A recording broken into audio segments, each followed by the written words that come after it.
Welcome to a brand new edition of MyStockScanner Live. It's fresh news, new setups, and a clean slate for smart decisions, all driven by our three-point playbook. That's the tools that we use for quality, upside, and timing. The two gents are absolutely fired up and ready. They might not look like it, but they are. They're alive, both of them, and they're not the two guys from the Muppet Show, just to make sure that you know that. Hans-Henrik, our playbook is also alive. We're down 1.5% on the year, and we are sitting on a stack of cash, almost in the size of Warren Buffett. No, that's not true. But we are sitting on our hands Hopefully. right now. We're not buying much.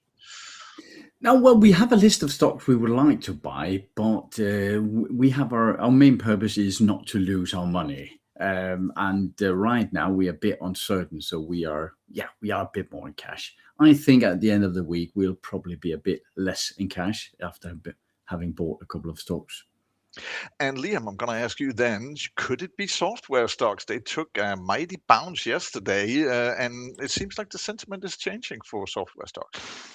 I think one data point isn't enough to make a trend. So let's see. I mean, they are phenomenally cheap, and there are lots and lots of investors, big investors like banks out there saying, yeah, companies like Microsoft, this could be a good time to buy. A lot of them are saying this might be early, but if you can hold on long enough, you've got some good upside there.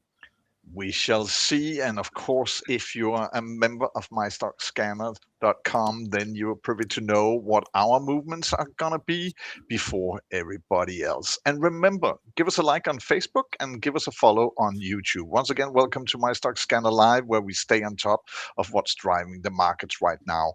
Today, all eyes are starting to go towards JPMorgan, Citigroup, and Wells Fargo because they're reporting. Will we see a shift in sentiment? And on the macro side, the big question is there a blockade? Is there two? Is there more? Is there a ceasefire? We'll get to that in a minute. Oil is pulling back, the dollar is weakening, and crypto is moving higher. Also a change in positioning. In Denmark, Novo Nordisk teams up with OPENAI, while in Finland, they see Nokia surge on renewed optimism. And since it's Tuesday and Liam Flavelle is around, then we're of course going to look at tech and names coming up today, NVIDIA and Oracle. Let's get started. Today's number, $176.5 billion. That's today's number. And had that kind of money, if I had that around, I would put them in a bank. I could put them in Goldman Sachs, but Hans-Henrik, yesterday wasn't a good call for them in that sense. They came with earnings and they went down in the aftermarket. Why? Yeah. Well, they did go down a bit. The earnings and their revenue was actually above expectations, but there were a couple of bits and pieces that investors were looking into. One of them were that the department the department that is a cash cow, that is trading commodities, currencies, interest rate products, and so on. That was almost, I think, was cut in half in their earnings. And they were out saying in this volatile market, it's simply hard to use the normal strategies and tools that we normally have, which is actually what we also experience. Also, they said that they are putting aside a lot more money for potential losses on the people that have borrowed money from them, and that worried the market a bit. Also, that is a recession coming. That is what we have said for a while. The big banks will start to become a bit dangerous when we get closer to a recession. And we will get to see more numbers from banks. As said in the start, JPMorgan, BlackRock, Citigroup, Wells Fargo are going to give us numbers today. But another number that was moving overnight because it's traded 24/7, Liam, crypto saw a bit of a bounce. It seems like it's been in a lull. It's been hanging around 71,000. Now it's 74.5. Yeah, you always seem to come to me with crypto stuff, even though I really don't care that much about it. The reason I don't care that much about it is because we did some automated strategy work on it a few years ago, and we actually had a strategy that almost doubled every year for the last 8 years, something like that. But then we worked out that the Bitcoin and all the currencies are so over manipulated by the different exchanges out there that it's almost impossible to work out. But if we cast aside the fact the numbers are completely pointless, we can see it is bouncing a bit. And one thing we do use more seriously about Bitcoin and the crypto is that it tends to be a risk on or risk off motivator for us to see, what's the market thinking, what are they doing. So it's come off its bottom here. Has it formed a bottom? Don't know. I mean, in a recession coming in, who knows? It has a tendency of dropping 80% every 3 or 4 years, and we haven't quite seen that yet, I don't think. So who knows? So you're not too optimistic in that sense, even though that all the bit miners also did a little bit of a bounce yesterday in the US market. Oh, if we're talking about proper stocks, then yeah, that's absolutely fine. And yeah, we can actually look at the fundamentals of those and go through it. But like MicroStrategy. Yeah, that's the one, and they've been buying. But yeah, I mean, all of it. But you could put currencies in that way as well, and the dollar's sort of dropping slightly because of that risk on tendency in the last day or two.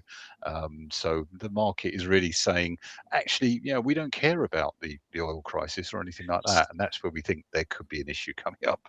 See, the thing is that I just told everybody that you're not the two men from the Marvel show, and then you go prove me wrong right away. Well, bad boys. Listen, Hans-Henrik, let's do the macro bit then. Let's look at the Strait of Hormuz. Is it open? Is it shut? Is there a blockade? Is there a ceasefire? Yes. Make us smarter.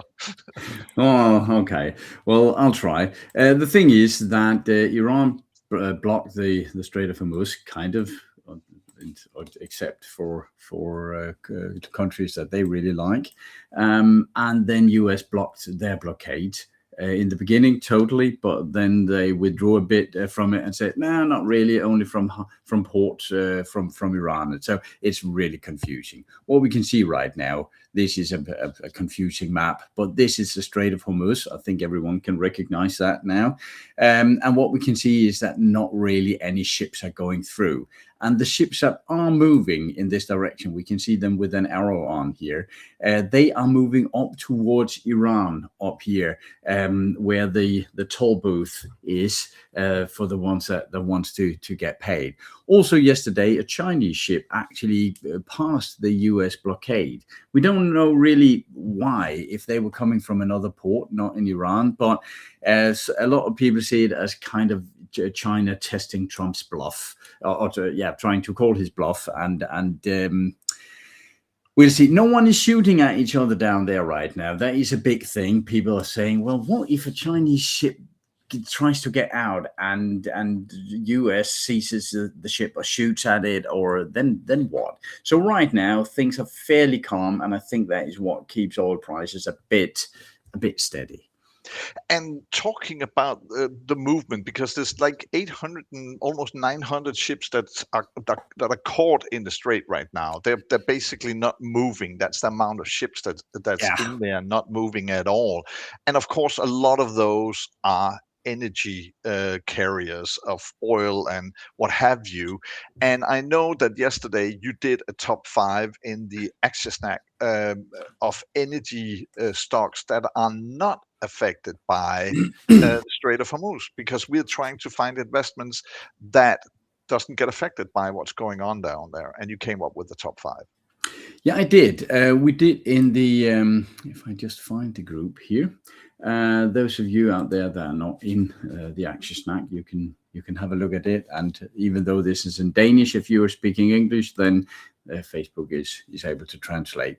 But I picked 5 stocks that will gain on the upside in the energy prices, but that are not directly exposed and with the risk of having, for instance, an oil well or a gas well being bombed or something like that. So many of these are primarily focused on North America, Europe, and so on. EOG, Devon, EQT, and Tero, which we have ourselves in the portfolio, and Range Resources. However, I found another one for the viewers today, and that is the PPL. I should say that is in our portfolio as well, has been for about a month. They are a company that is providing gas, electricity. They have solar, wind, hydropower, all sorts of stuff. But they have their own pipeline system in US for, I think it's 3.5-4 million users, and they are able to make more money on the rise in energy prices. Earnings per share going up. Quality is not fantastic due to some of the numbers here and negative free cash flow. Revenue is going up. The PEG ratio is fine. Analysts really like it. Return on capital is going up.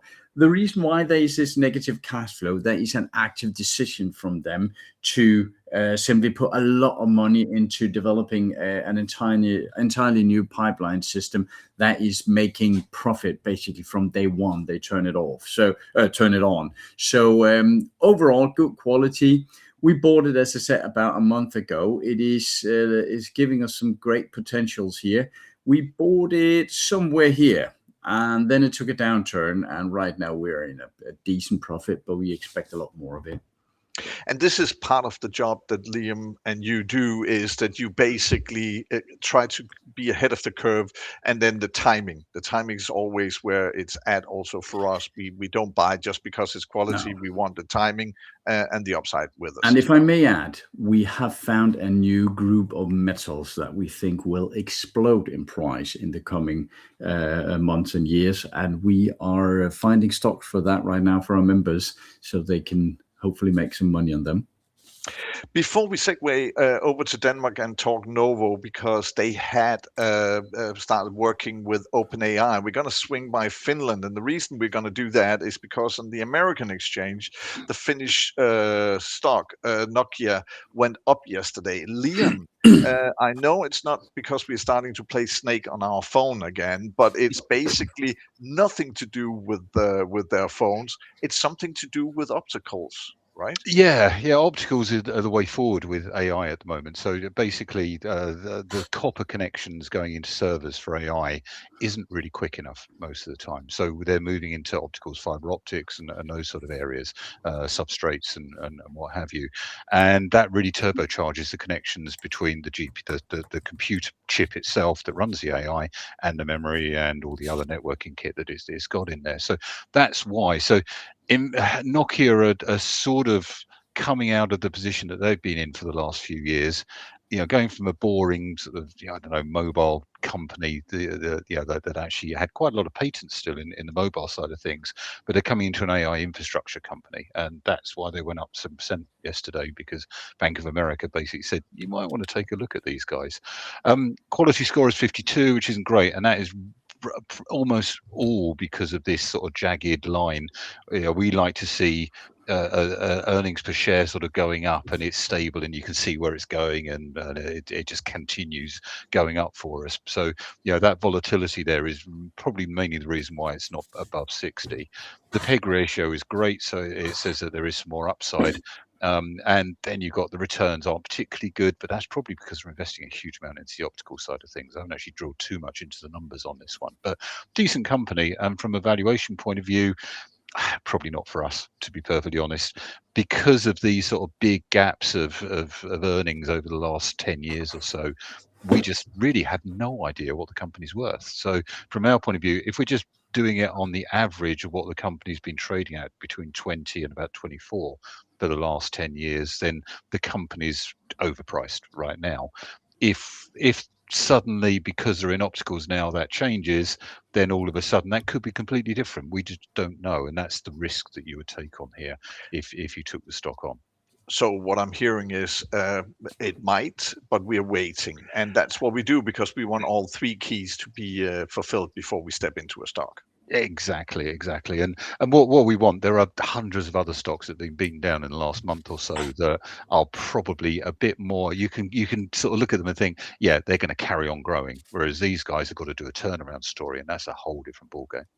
And we will get to some of those beaten down stocks, because software, as a matter of fact, jumped yesterday, and we are, let's just say that we're on the bench right now. Another stock that we're on the bench for, and probably won't get into for quite a while, is NOVO. That doesn't mean the stock can't go up, and it's going up by 4% today. Hans-Henrik, is that due to the news that they're going to work with OpenAI? Is that why it's bouncing today? I suspect so. I can't find any other reasons. I should say right away that AI, of course, was the buzzword and has been for a while. But in the drug area, it gives a lot of sense to use AI, because AI is a great tool for collecting a ton of information and structuring and so on. There are a few companies that are actually using AI to develop new drugs itself, but NOVO is saying that's not really for us. We have our scientists, our researchers. However, they can turbocharge a lot of the research work with this, as well as we can in our daily work, where we know what we are doing, but we are using this as an extra boost. And that is where they're going with OpenAI. Quite an interesting project, if you ask me. It will be interesting to follow. Of course, this is early days on it. And again, it's also news that we have heard before that they were going to work with. Yes, it was not completely earth-shattering that they were doing this. I would be more concerned if they came out saying we're not going to use AI at all. That would be weird. Could I just add to this conversation that once again, your choice of marketing in here? Have you been looking at browsing? I'm just checking. I actually just bought a magazine subscriction for my mom, so I think that is why I'm doing this. I'm knitting, so yeah. I'm not sure where the chainsaws came in a second ago. Okay, sorry. Do you mind if we do the show now? Oh no! Are we doing the show? Are we still doing that? Okay. Yeah, exactly. Well, guys, let's get back to something investable. And NVIDIA, I know it's a love-hate relationship that we have with NVIDIA.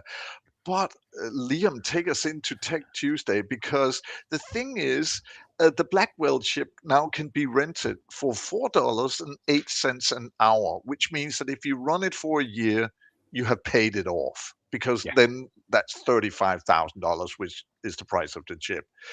If I do the math, why don't we just buy a lot of GPU chips, Blackwell, rent them out for a year, and then from there on out, we're just in the gold. I think someone's already invented that business. It's called CoreWeave, isn't it, at the moment? Okay. So we'll try again, especially Blackwell's old hat now as well. But no, the big news actually today that I was reading about was the price of actually renting out chip for now has doubled over the last few months. So previously it was about $18,000 a year, $17,000 a year. It's now doubled in value.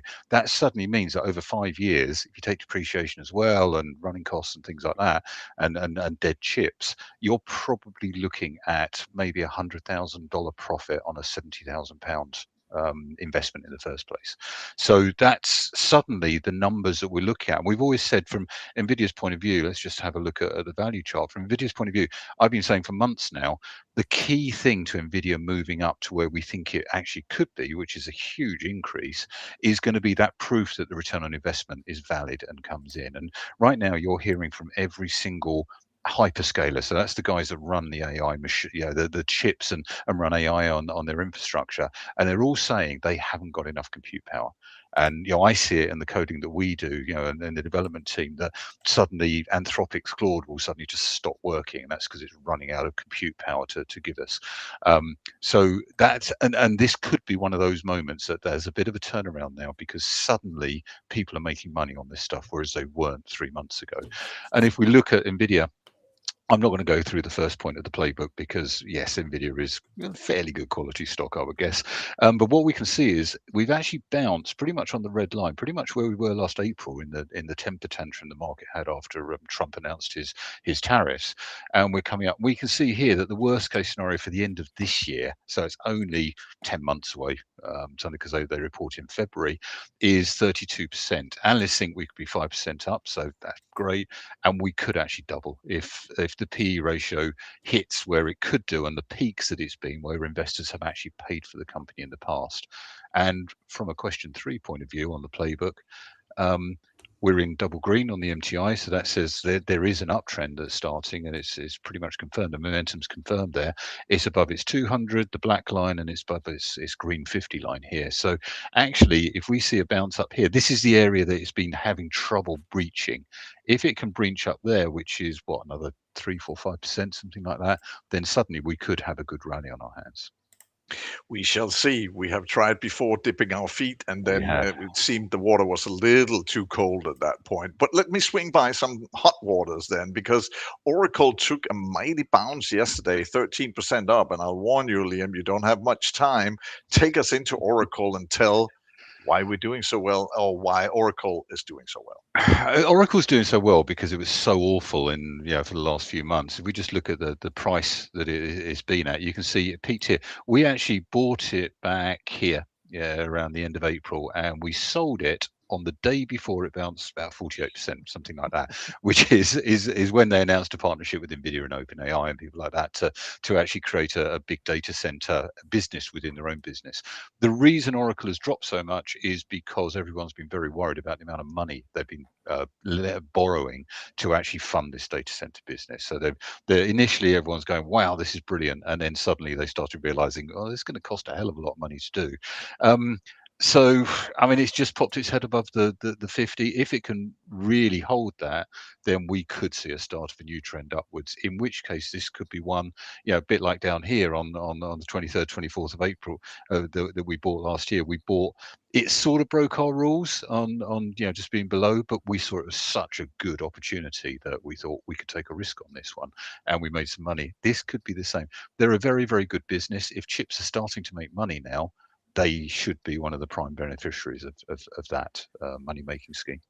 And let me say right away that if we break the rule that we have, the members will be the first ones to know if we do it, and we will sort of keep them posted. So with that, I'm going to tell you, go to MyStockScanner.com, take a free membership for a month and check us out and be privy to all the news that we have, all the information that Liam gives every day when it comes to tech, and the articles that Hans-Henrik publish every morning with the macro view of the world. The market scan comes out just before 9 every morning. And let's then change to something completely different, as they say on Monty Python, or did on Monty Python, if you remember those guys. Then we are going to ask our Tuesday poll. We're going to stack up some money, or we would like to, because that's what you do when you invest in dividend stocks. Then you get either a monthly payment, or half yearly, or quarterly, or yearly. And Hans-Henrik, we are asking everybody to sort of pitch in, give your take on dividend stocks. Give us things that we don't know. What's your favorite? That's what we're asking today. Yes, and we're asking that in all the groups, and it's not we're not giving each other stock tips or anything, but we are in volatile times now, and a lot of people would like to move a bit more into defensive stocks. And if we're looking at the history, then dividend stocks tend to perform fairly well. It's not necessarily because of the dividends, but companies that are paying out good dividends and growing the dividends, we know they're called the dividend aristocrats and the challengers and so on.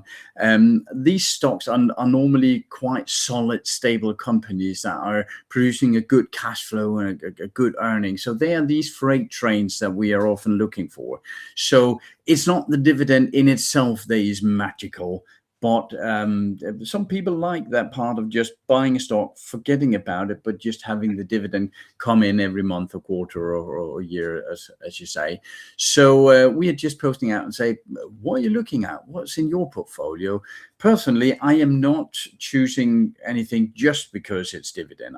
It's not that I hate the dividend, but I find it a bit more, why don't the company use the money I've given them and then grow the business instead of giving my own money back? But there is the grumpy old man from the balcony in the market. Can I just show very quickly the king of dividends stocks, effectively realty income, is used by a lot of people for monthly income because they pay monthly, which is one of the few out there. The quality score isn't that great, but that's because they've got a lot of financial on their balance sheet, which often doesn't tally with the quality score. But the earnings are going up, the revenues are going up, the PEG ratio is below 2.5, free cash flow is fantastic, which you'd expect with this sort of company anyway. So it's a very high quality company, and most people in the dividend side of things know it. There's actually a really good upside on it as well. I've just put in the bottom where it bottomed down here in 2023 to bounce off of as the lowest case, and that gives us a 10-11% upside on the worst case scenario, and it could be 50, 40 to 50% up in a few months. So that's a really interesting stock. And from a 3-point playbook, it's just hitting its 50-day. Could be. But they are REIT, aren't they? Yes, yeah, they're a REIT, so they've got to pay out 80%. I think it's 80 or 90% of their earnings as dividends. There is a little thing, but I don't think they'll be hit hard from that. But the overall property market in US is a bit strained right now. But again, the analysts saying that there's a good upside here in earnings. They probably know more about it than we do. Well, just the last thing on these REITs, there are different categories of REITs as well. So this is, I think, is a triple net one, whereas it's not as exposed to these things, and it's got a good put behind it. So it's interesting. A little gem here that you got on the show here, and that's why we always say follow us on Facebook. You never know when these gems are going to come trickling down. And give us also a follow on YouTube so you remember the show to see it every day. We broadcast at 12 in Danish and then at 1 o'clock in English on Tuesdays and Thursdays. And we will later this week talk about when we are moving the show, because we're going to move so we get the end of the European markets within our show and broadcast late in the afternoon. But right now it's time for number of the day. I said $176.5 billion. That's the value of the biggest car market in the world when it comes to export. It's German. They have basically almost double up on China, but China is coming for them. They're at 110 billion, Japan at 100 billion, and to a lot of people's surprise, US checks at number 6. $53 billion. Of course, they have a huge home market, and it seems like a lot of people don't want to buy American cars. As Hans-Henrik noted in the Danish show, I'm going to bring up the chart one more time. Liam, take a look at Italy that's placed and look at the card that they put on. For number 14. Actually, it is a Ferrari, and of course not a Fiat. So, but they have a huge profit margin. They do. It's a good solid company. It is. Anywho, guys, it's always a pleasure to have you along for answers. Then I get to ask questions, and I know that I get quality answers. We have numbers today for you: JPMorgan, BlackRock, Citigroup, Wells Fargo. Talking about cars, we have CarMax. Tell something about the American consumer that's coming later today. We will, of course, keep you posted. And remember, Liam is back on Thursday, 1 o'clock in the afternoon for more Thursday Tech at that time. We're back with a Danish show tomorrow, 12 o'clock. You guys have happy investing out there. Stay careful and always use quality, upside, and timing as your parameters. Have a good one. See you.